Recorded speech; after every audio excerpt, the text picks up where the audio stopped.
Pela manhã, estivemos meditando nessa porção das Escrituras, mais especificamente, capítulo 60, ou versículo 60 ao 65, fazendo referência ao tipo de sentimento que deve haver no coração dos crentes em relação ao seu relacionamento com Cristo. O capítulo 5, capítulo 6, Jesus, ele vem fazendo uma série de sinais, e ao final desses sinais, nós notamos que a multidão que acompanhava Jesus, ela estava aumentando de maneira contínua. Basta-se dizer que aqui no capítulo 6, na multiplicação dos pães, a previsão feita só de homens que estavam no meio da multidão seguindo a Cristo era de cerca de 5.000 homens. Era uma multidão considerável, que estavam querendo se tornar seguidores ou discípulos de Jesus e queriam devotar a sua vida a segui-lo. Só que a exemplo do que nós vimos no capítulo 3 com Nicodemos, aqui essa mesma multidão que cresceu, que engrossou, estava buscando Jesus Cristo, cometendo o mesmo erro que aquela multidão que seguiu a Jesus em Jerusalém, em João capítulo 2, tendo como exemplo maior a figura de Nicodemos, que foi destacada. Eles estão cometendo o mesmo erro anteriormente combatido com Cristo, ou seja, eles estavam buscando Jesus Cristo pela motivação errada. Eles não estavam compreendendo de forma cabal qual o propósito da vinda de Jesus Cristo a esse mundo, apesar de todas as declarações feitas por Jesus Cristo em seus discursos, em sua caminhada. E aqui nós temos Jesus diante de uma multidão, e uma das coisas que nós vemos claramente no Evangelho é que não havia preocupação de Jesus com o número de pessoas que o havia de seguir. O que Jesus via era a intenção e a motivação pelo qual as pessoas o seguiam, mas não diretamente a quantidade de pessoas que o seguiam. Isso não o impressionava, não era isso que de alguma maneira ia fazer com que a obra que ele veio realizar chegaria à sua consumação. Então, o que Jesus, a maneira como Jesus é apresentado aqui é muito parecido com os conselhos que nós damos para pastores jovens que vão para o ministério, né? Quando alguém vai assumir a sua primeira igreja e a gente tem a oportunidade de acompanhar essa pessoa, a gente diz logo para ele: olha, por 3 anos tu só prega, ora e visita, e não mexe em nada. E o novo pastor pergunta: mas por quê? Porque na hora que você começar a mexer, você vai começar a enfrentar os problemas do ministério. Então, desde o início da narrativa do Evangelho, nós vemos um Jesus que caminha, que prega, que cura enfermos, que liberta cativos, que faz milagre, que multiplica pão.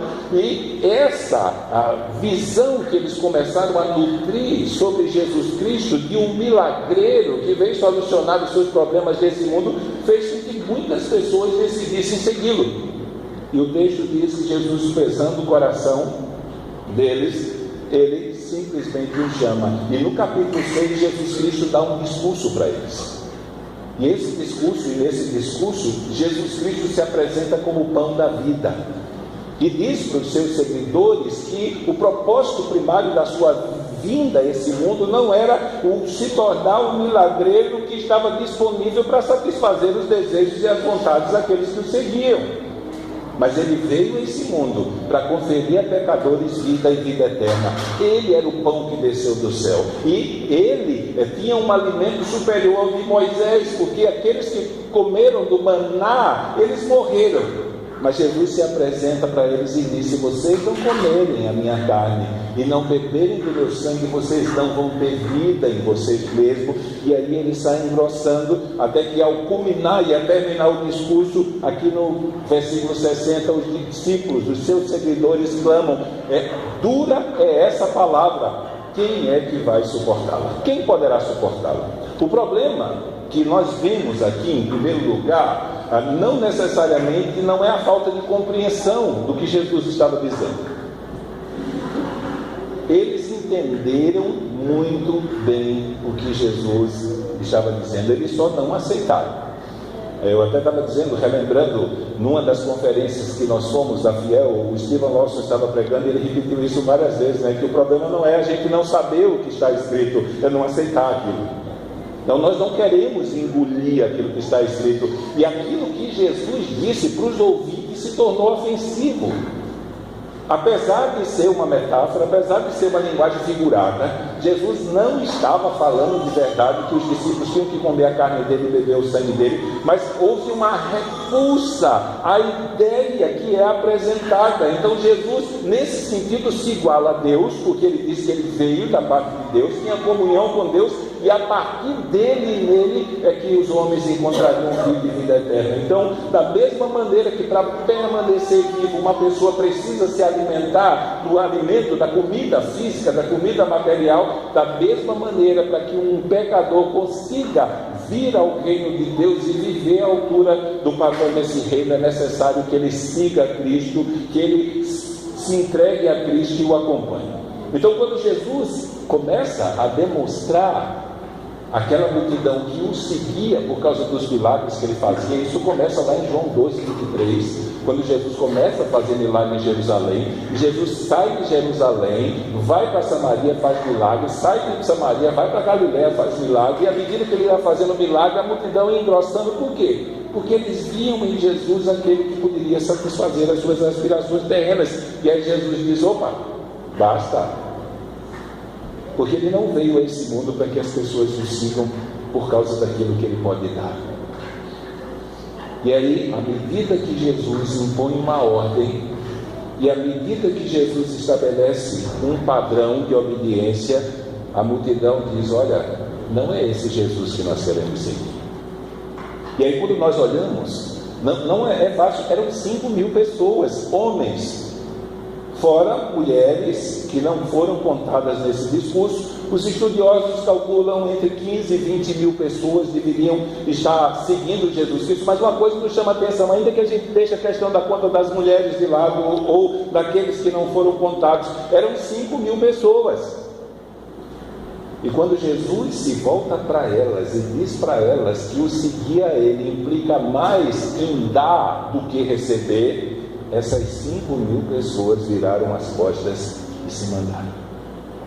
Por que a gente diz que as 5.000 pessoas viraram as costas e se mandaram? Porque quando Jesus morreu, ressuscitou e ascendeu aos céus, a igreja tinha 120 membros só.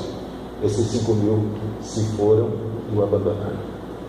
Eles deixaram a ideia de cristianismo para trás. E por dois motivos básicos. A partir do momento em que Jesus passou a fazer suas exigências, eles não estavam dispostos a seguir um Messias que exigisse que eles se submetessem à sua vontade. Então, as duas primeiras implicações que eles entenderam e compreenderam claramente é que fazer parte do cristianismo, se tornar membro do corpo de Cristo, implica em um ato de entrega a Cristo, e esse ato de entrega simboliza uma aceitação de Cristo como autoridade suprema sobre a sua vida.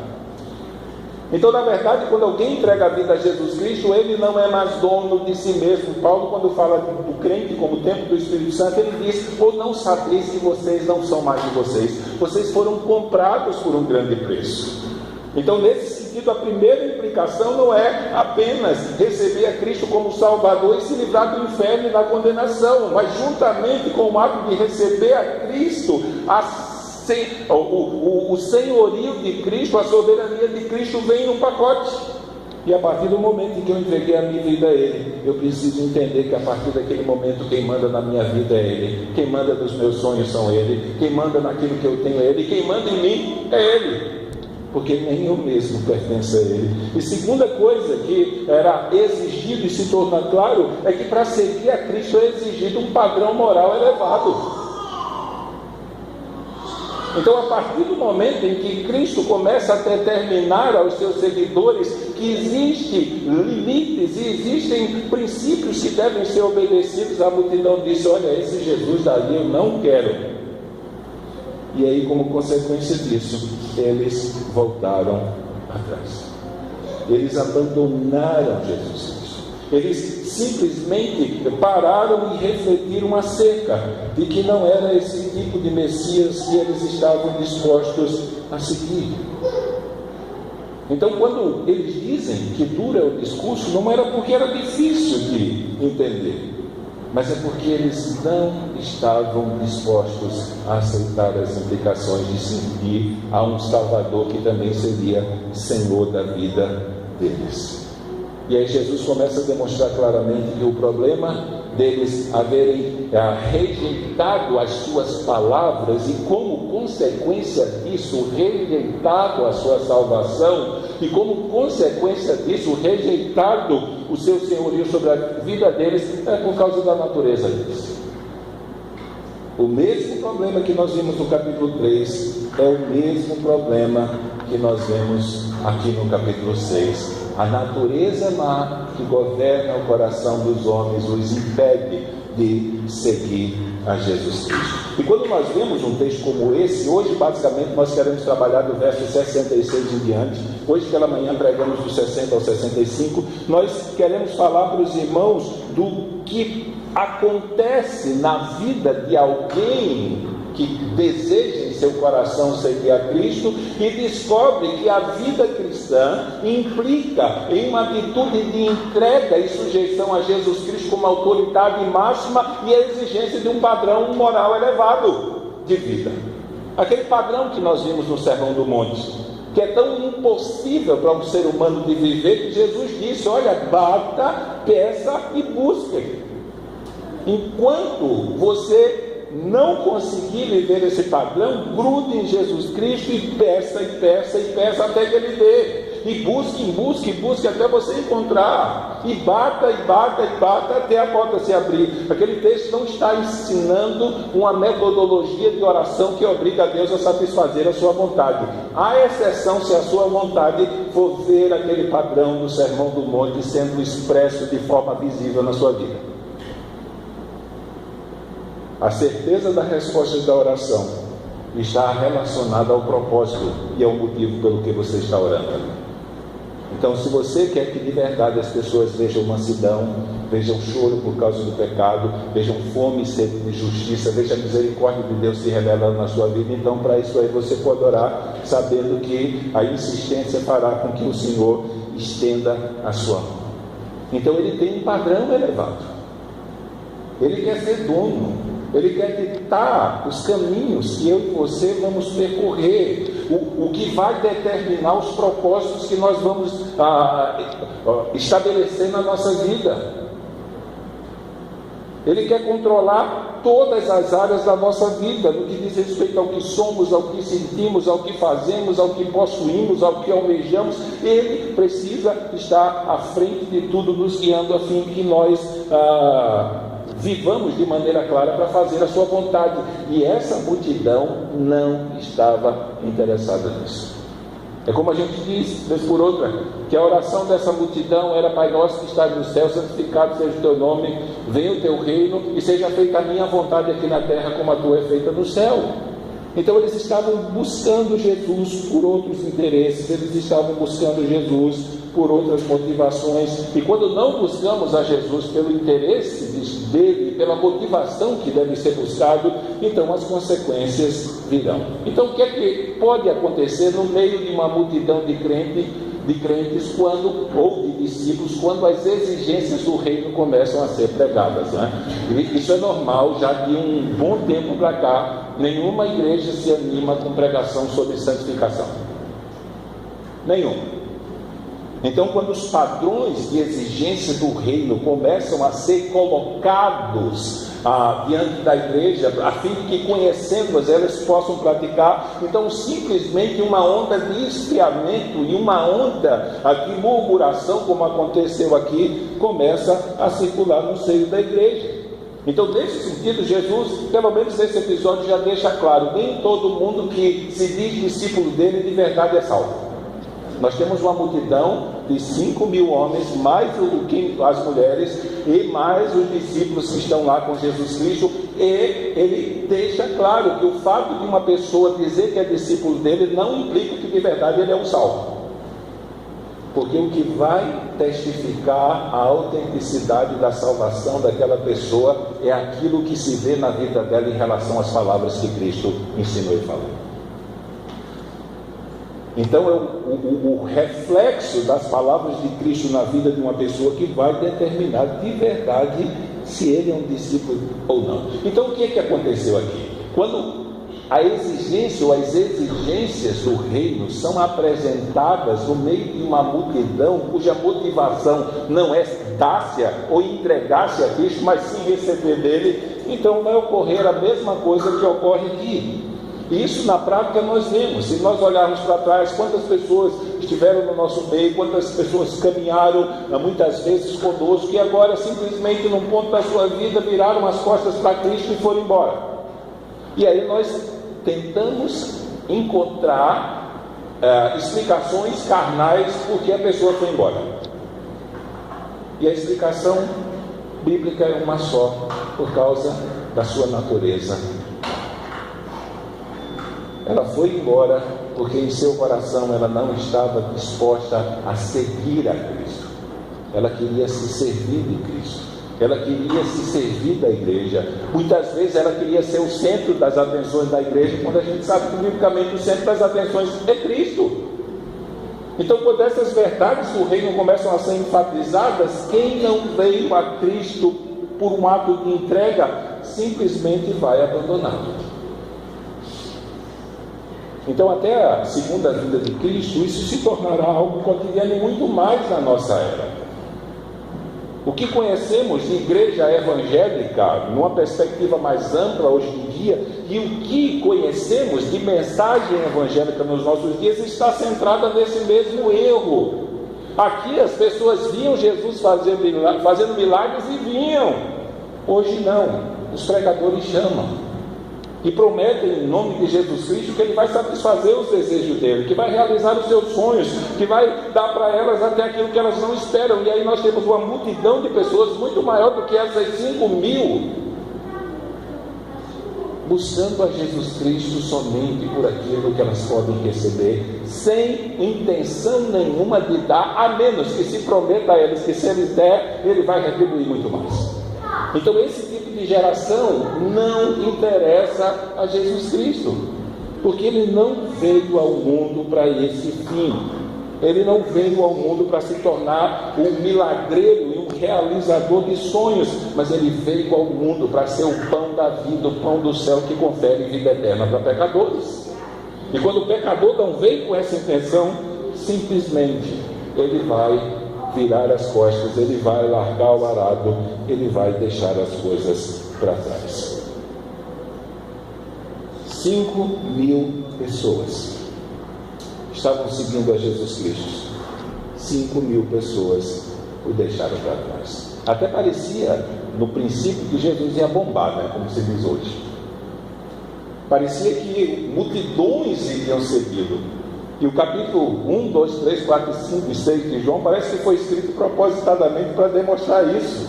Gente, Jesus fez milagres, Jesus curou, Jesus fez um bem, mas os judeus queriam matá-lo, e aqui no capítulo 6 os gentios agora querem matar ele também.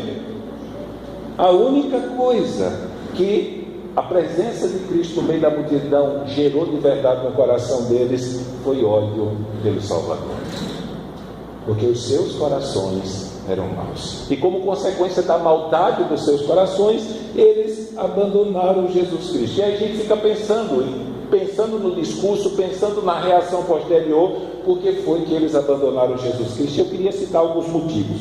Primeiro, alguns viam com toda clareza para onde se dirigia Jesus. Não era fácil você pregar um discurso naquela época que era contrário ao que os líderes do judaísmo pregavam e ensinavam, e era contrário àquilo que o Império Romano, a ideologia do Império Romano. E como consequência, quem se opôsse ao Império Romano e quem se opusesse ao sinédrio judaico iria se dar mal. Então aqueles que ouviam Jesus Cristo já começaram certamente a maquinar isso. Então eles sabiam que o ministério de Jesus, humanamente falando, estava caminhando para um desastre. Olha, para participar disso eu não quero. Enquanto isso aqui está muito bom, isso aqui está bom demais, eu sigo Jesus Cristo. Mas a partir do momento que eu percebo que ele terá implicações drásticas no seu ministério, eu não quero fazer parte desse grupo, porque quando o sofrimento vier, eu vou sofrer no meio dele. Então eles simplesmente foram embora. E é isso que acontece muitas vezes com pessoas que vêm buscar Cristo por causa de bênçãos. Quando não recebem a bênção, simplesmente elas vão embora, porque o Jesus Cristo que veio a esse mundo para conferir vida eterna não interessa para elas. Segundo, elas eram pessoas que estavam acostumadas a estar onde esquentava o sol. Eles queriam uma vida tranquila, eles queriam uma vida boa, eles queriam uma vida sem problemas, eles queriam uma vida livre dos conflitos cotidianos que as pessoas enfrentavam. Mas a partir do momento em que a prova de fogo começou a aparecer diante deles, então eles simplesmente abandonaram o mesmo. Os que se afastaram teriam seguido Jesus enquanto sua carreira ascendia, mas quando viram a primeira sombra da cruz, eles desapareceram. E essa questão, enquanto a fama está no topo, né? Todo mundo segue o cara. Eu estava até pensando hoje, né? Ninguém hoje canta mais dentro da minha casa, dentro da minha vida, mexe com as estruturas. Gente, a coisa ficou tão famosa que tocava na rua, tocava até em bordel. E hoje, se você chega para um crente novo e fala, como é que é o nome dele? Doença da minha casa, da minha vida, ninguém sabe quem é mais. Porque a gente seguiu enquanto ele estava no topo da fama, mas agora que as coisas complicaram, olha, eu não quero nem saber. Foi isso que a multidão fez com Jesus Cristo. Então, enquanto ele está no top da moda aí, todo mundo está seguindo ele, a gente está indo lá na multidão, mas a gente não vai. Haviam aqueles que se afastaram dele porque ficaram aterrorizados com a ordem que ele deu. Imagine, uma multidão de judeus, Jesus dizia: se vocês não comerem da minha carne e não beberem do meu sangue, vocês não terão vida. Vocês só terão vida eterna se comerem da minha carne e beberem do meu sangue. E isso escandalizou ele. Agora, se nós pegamos tudo e colocamos num pacote, por que aquela multidão de 5.000 pessoas o abandonou? Fundamentalmente, o seu ponto de vista era que eles se aproximaram de Jesus para obter algo dele. Esse foi o grande problema. Eles estavam seguindo a Jesus com o interesse de receber alguma coisa dele. Eles queriam receber bênçãos de Jesus Cristo. E quando começou-se a se tratar da perspectiva de que eles também teriam que sofrer por causa de Cristo e entregar tudo que tem a Cristo, eles disseram: não. Esse Jesus daí eu não quero. E eles simplesmente foram embora. Então nós sofremos muito hoje com um cristianismo romântico, né? As pessoas, elas querem viver uma vida cristã sem as implicações claras do que significou a decisão de seguir a Jesus Cristo. E aí você vai conversar com uma pessoa e vai dizer: eu amo muito Jesus, e ela chora por causa de Jesus, e ela faz um discurso e faz oração, mas quando você olha para a vida dela no cotidiano, ela está muito longe da aceitação de Jesus Cristo como Senhor soberano da sua vida, e uma vida que deve ser devotada ao serviço dele, à obediência a ele. Então esse tipo de Jesus não é o das Escrituras, e quando das Escrituras começam a se revelar, aí a multidão simplesmente deixa ele para trás e o abandona. Na realidade, eles tinham pensado em ser discípulos de Jesus Cristo por razões egoístas, nada mais. Eles queriam Jesus Cristo que se tornasse instrumento nas suas mãos para a satisfação das suas necessidades, dos seus desejos, dos seus sonhos, ou seja lá o que foi. Eu queria que você pensasse nisso que eu vou dizer agora. Não há ninguém que possa nos dar tanto na vida como Jesus Cristo. Ninguém.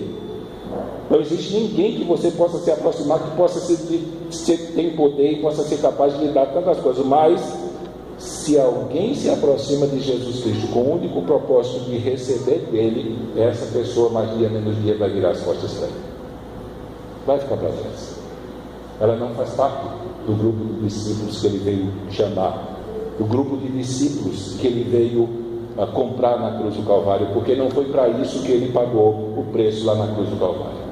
Então é normal, infelizmente, hoje as pessoas aparecerem e desaparecerem.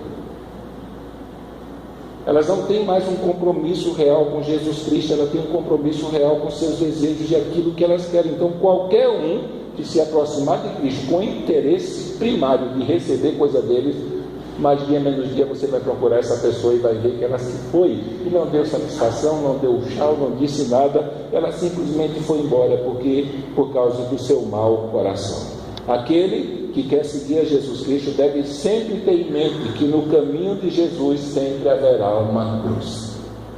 Não tem jeito de escapar disso. Então quem sonha uma vida, como a gente diz, Hakuna Matata, seguindo a Jesus, pode cair fora, porque vai sofrer desnecessariamente, porque está seguindo ao Jesus errado, com a motivação errada, e como consequência disso vai acabar no céu errado, e não vai ter paz e alegria eterna, vai ter tormento e ranger de dentro para todos sempre. Então aqui essa multidão, em primeiro plano, o abandonou. Só que a maldade do coração ela é tão intensa que leva as pessoas a fazerem coisas piores do que abandonar. Elas chegam ao ponto de se oporem ao próprio Cristo e à obra que ele realizou. E o exemplo que ele usa no texto que nós lemos, de até onde esse mau coração e essa natureza má pode levar uma pessoa em relação a Cristo, é o exemplo de Judas. Judas não o abandonou, ficou lá. E isso é um problema. Quando aqueles que não são discípulos verdadeiros permanecem no meio dos discípulos, eles contaminam, eles causam problemas.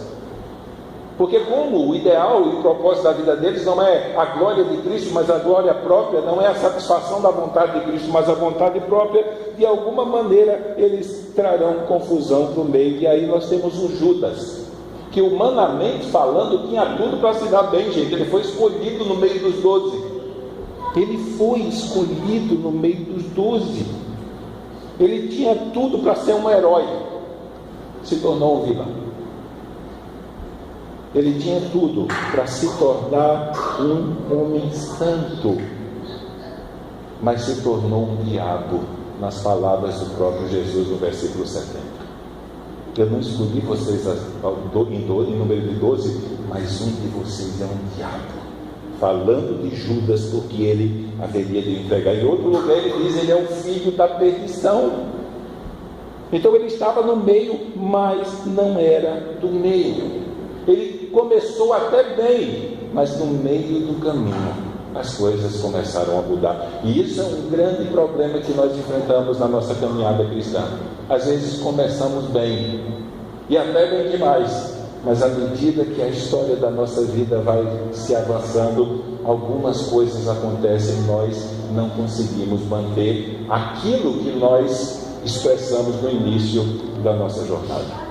Então, o Judas tinha tudo para se dar bem, mas infelizmente ele se dá mal. E isso acontece na igreja, muito mais comumente do que nós imaginamos. E eu queria contar uma história para vocês. E essa história vai mostrar para nós que a vida, ela sempre nos envolve em perigos terríveis, inclusive nós que somos crentes. Nós estamos o tempo todo diante de armadilhas e ciladas que podem de alguma maneira emperrar a nossa vida ou fazê-la retroceder. E nós precisamos estar atentos a isso. Para que você entenda o que pode acontecer na vida, eu quero contar uma história para vocês. Um certo pintor, ele quis fazer uma pintura, um quadro da ceia, da grande ceia lá, da ceia de Jesus Cristo com seus apóstolos. Era um quadro muito grande, era a obra da vida dele, e essa obra, pelo trabalho que ia dar, ele ia durar vários anos. Então o que é que ele fez? Ele começou a pintura pensando em pintar primeiro Jesus Cristo. Ele precisava de um modelo que pudesse ficar diante dele para que ele pintasse a imagem de Jesus Cristo. Então ele saiu a procurar um modelo para o rosto de Jesus Cristo e encontrou um jovem de uma beleza e pureza tão transcendente que usou ele para pintar Jesus. Então ele encontrou um modelo para Jesus e a partir daí, à medida que o quadro ia avançando, ele começou a pintar os outros apóstolos. E ele pintou um por um, à medida que ia encontrando os seus modelos, e aí ele deixou propositadamente Judas por último. E depois de vários anos se doando e trabalhando nessa obra, chega o momento de pintar o rosto de Judas. Então ele disse, eu preciso encontrar um modelo que a sua feição reflita a pecaminosidade e a perversão que existe no pecado e no mundo. Então ele sai de novo e vai pelas ruas da cidade atrás de uma pessoa cuja aparência pudesse expressar perversão, vício, depravação, e ele encontra o homem. E ele toma esse homem e leva ele para pintar o rosto de Judas com a sua feição. Enquanto ele está pintando lá o rosto de Judas, o modelo olha para ele e diz: olha, essa é a segunda vez que eu estou aqui. E o pintor disse: não é, eu saberia. Não, a primeira vez que eu vim aqui, eu fui modelo de Jesus Cristo. E essa ilustração serve para mostrar o perigo que os anos podem trazer sobre a nossa vida. Vez por outra, nós conversamos com muitos cristãos e eles parecem administradores de museu ou professores de história. Eles contam como eles foram como cristãos no passado, e como eles foram ativos no passado, e como eles leram a Bíblia no passado, e como eles oraram no passado, pregaram no passado, como eles eram frequentes no culto no passado, envolvidos com as coisas de Deus no passado.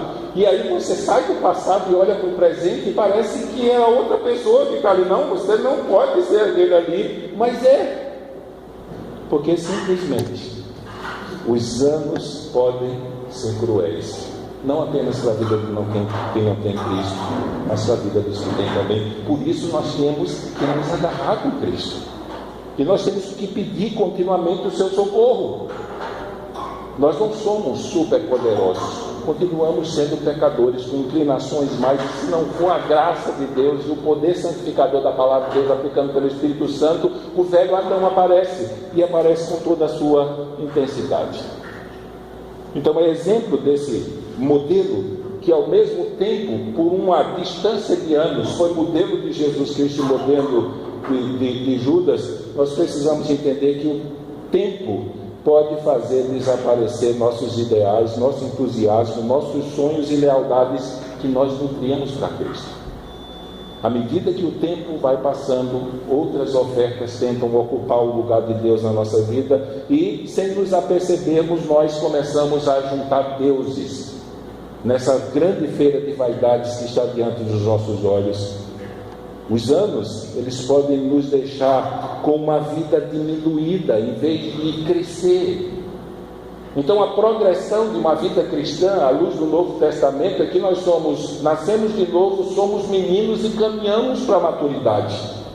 Só que maturidade cristã não tem a ver com tempo de decisão por Cristo, tem a ver com conhecimento. É por isso que o escritor dos Hebreus, no capítulo 5, verso 12 em diante, diz, se volta para aquele grupo lá ao qual ele disse que as coisas que ele queria dizer acerca de Melquisedeque e Cristo eram de difícil interpretação, e a questão é diferente daqui, porque era de difícil compreensão por causa da negligência daquele grupo de pessoas em aprender continuamente a palavra. Então eles tinham tempo de ser mestres dentro da igreja, já tinham tempo suficiente para estar na frente instruindo os outros, mas era necessário que eles voltassem para a classe de discipulado para aprender o beabá da fé cristã, porque nunca valorizaram o aprendizado das Escrituras como deveriam. Tinham anos de conversão, mas não tinham capacidade de instruir o novo convertido sobre o caminho do Senhor. Os anos são cruéis, e eles podem simplesmente, pelas crueldades que continuamente se apresentam diante de nós, impedir o nosso crescimento e a nossa projeção no reino. Por último, os anos podem nos deixar um coração mesquinho, cujo amor a Deus não cresceu. Esse é o reflexo de uma vida presente que não faz nada para Deus. Ele consegue olhar para o passado e ver um crente ativo, um crente produtivo, um crente frutífero, mas no presente simplesmente não há nenhum tipo de desejo, não há nenhum tipo de motivação, não há nenhum tipo de intenção do seu coração em fazer as mesmas coisas que ele fazia. Não há nenhuma intenção do seu coração em simplesmente continuar a sua vida tendo Cristo como Senhor absoluto e regente supremo da sua existência. Então, nesse sentido, nós precisamos entender que temos que lidar com as adversidades da vida. Temos que lidar com os problemas que continuamente se colocam diante de nós no cotidiano, a fim de que nós possamos manter a nossa estabilidade. Por quê? Se eu trabalhava no passado, hoje eu devo trabalhar muito mais.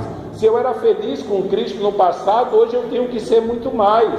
Se eu era envolvido com a causa de Cristo no passado, hoje, se eu tenho uma caminhada há tempos com Ele, eu devo fazer muito mais. E aí nós entendemos o motivo pelo qual lá em Apocalipse 2,5, a exortação de Cristo é para a igreja voltar ao primeiro amor. Eles haviam esfriado no que diz respeito a Deus, e aí quando o esfriamento do amor para com Deus ele se estabelece, viramos católicos protestantes. Nós fazemos parte de uma religião, fazemos parte de um grupo de pessoas, usando o termo no seu sentido original, que participam de uma seita e que não expressam mais a realidade do que significa um cristianismo genuinamente vivo.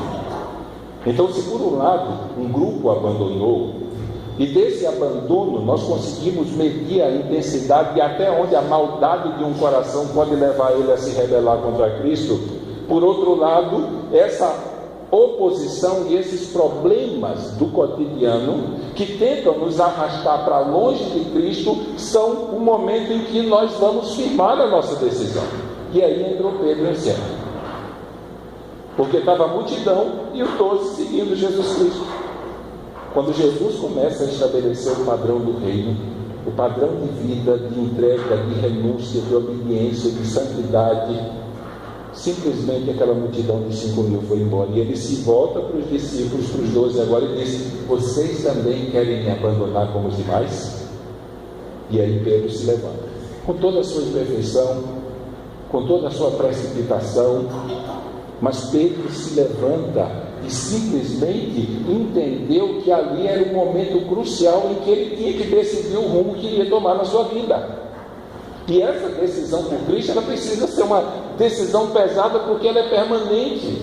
Não se deve mais largar o arado, não se deve mais voltar atrás. Então aqui nós temos a versão de João, outra versão, para aquele episódio que foi narrado em Marcos capítulo 8, Mateus 16 e Lucas 9, quando Jesus pergunta: quem dizem ser o filho do homem? E tem todo aquele discurso que ele é um dos profetas que vieram, e ele por diante, e aí ele se volta para o discípulo: e vocês? Quem vocês dizem que eu sou? E aí Pedro se levanta e diz: tu és o Cristo, o Filho do Deus vivo. E Pedro, ele faz a mesma confissão aqui quando ele aplica a realidade de Cristo como aquele que vem da vida eterna. Porque vocês querem me abandonar também. E aí Pedro confessa a sua decisão. Ele diz: para quem iremos? Só tu tens as palavras de vida eterna. E nós temos crido que tu és o Cristo e tu és o Filho de Deus. Esse é o propósito da escrita do livro de João. Lá em 20:31, essas coisas foram escritas para que creais ser Jesus o Cristo, o Filho de Deus, e crendo tenhas vida em seu nome. Então, por que nós seguimos a Cristo? Por que nós servimos a Cristo? Por que nos entregamos a Cristo? Por que nos submetemos a Cristo? Por que vivemos para Cristo? Por um só motivo: só tu tens as palavras de vida eterna, isso basta. Se não é por causa disso, vamos abandoná-lo. E eu digo uma coisa para vocês: não precisamos sair da igreja por causa disso. Esse é o grande problema. Tem muita gente dentro da igreja hoje que já abandonou Cristo faz tempo e está nutrindo a falsa esperança que no final da jornada eles vão estar no grupo que será levado para o céu. Não existe mais amor a Deus nos seus corações. Não existe mais decisão firme por Cristo nos seus corações. Não existe mais nos seus corações a aceitação de Cristo como Senhor das suas vidas. Não existe mais uma vida devotada em buscar o reino de Deus em primeiro lugar e a sua justiça. Eles se tornaram participantes de uma religião cujo nome é cristianismo, evangélico ou protestante, e que em nome da religião e da permanência dele no meio